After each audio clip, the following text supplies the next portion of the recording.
Okay, it's cooking time. Meron akong shrimps, mussels at saka squid.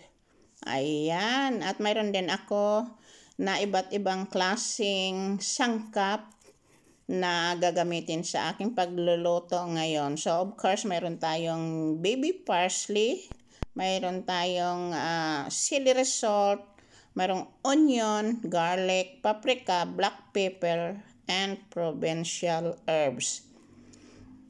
So ngayon, lagyan na natin ng olive oil ang ating frying pan at igisa na natin yung ating bawang at saka onion. Halo-haloin lang natin kasi para masarap at mabango ang kanyang aroma pag lumabas ang amoy ng ating garlic and onion. So ngayon idagdag na natin ang ating provincial herbs. Mabango kasi yung provincial herb pag nagsama sila ng garlic, onion. Lumalabas ang aroma ng tatlong klaseng spices. So ngayon idagdag na natin yung ating seafoods. Madali lang ito guys lutuin, dahan-dahan lang tayo sa paghalo kasi hindi naman yan na lutuin natin ng husto. Kailangan half cook lang. Ngayon, idagdag natin ang ating mga natirang spices. Haluin din natin at baba natin ang ating apoy kasi baka masunog. So, halo-haloin lang. Ayan, mabango na yan. At idagdag natin yung aking chopped vegetables, 2 kinds of vegetables, courgette, carrots, ayun. Para naman mayroong ibang kulay yung ating niloloto. Maganda naman tingnan pag mayroong orange at puti na color. So ngayon, lagyan na natin ng cream. Naku, napakasarap pag may cream ang seafoods.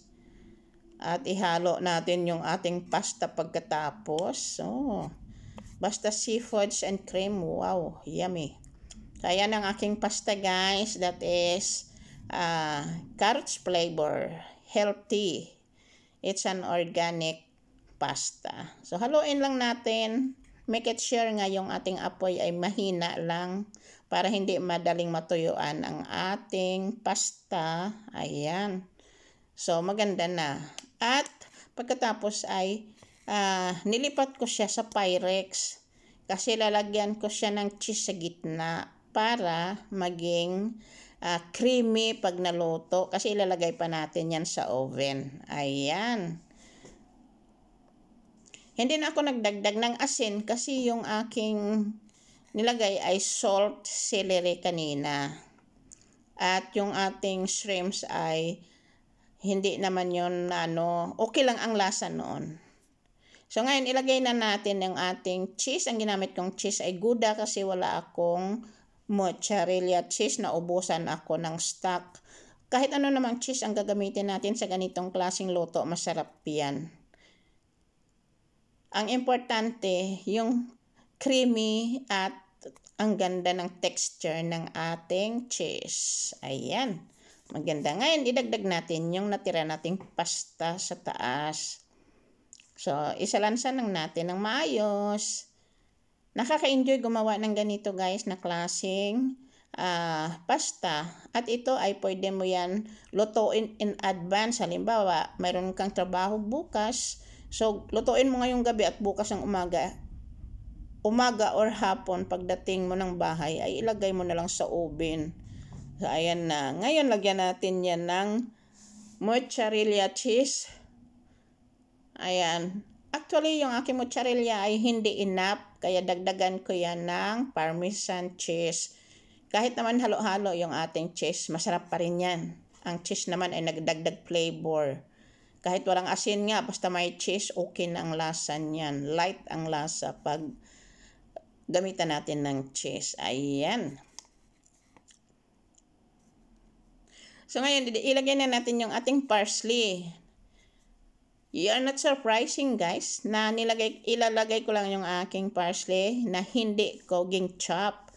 Yan ay baby parsley galing sa aking garden, little garden sa aking terrace. So, nagagamit ko na. Hindi na ako magbili all the time. Ayan. Masarap kasi yung parsley. Pag nilagay mo yan sa oven, yung toasted parsley, masarap, mabango. Yung iba, ginapreto nga yan. Masarap yan i-decorate. Ayan. So, maganda na siya. Ready to go in the oven for 7 minutes, 180 degrees. Ayan guys. So ready? Let's go. Ayan guys, tapos na. Galing na sa oven. Ready to eat na tayo. Ready to mukbang. Is it beautiful? Ang kanyang resulta. Tamang-tama lang ang pagkaluto. Diba? Oh, ang sarap-sarap.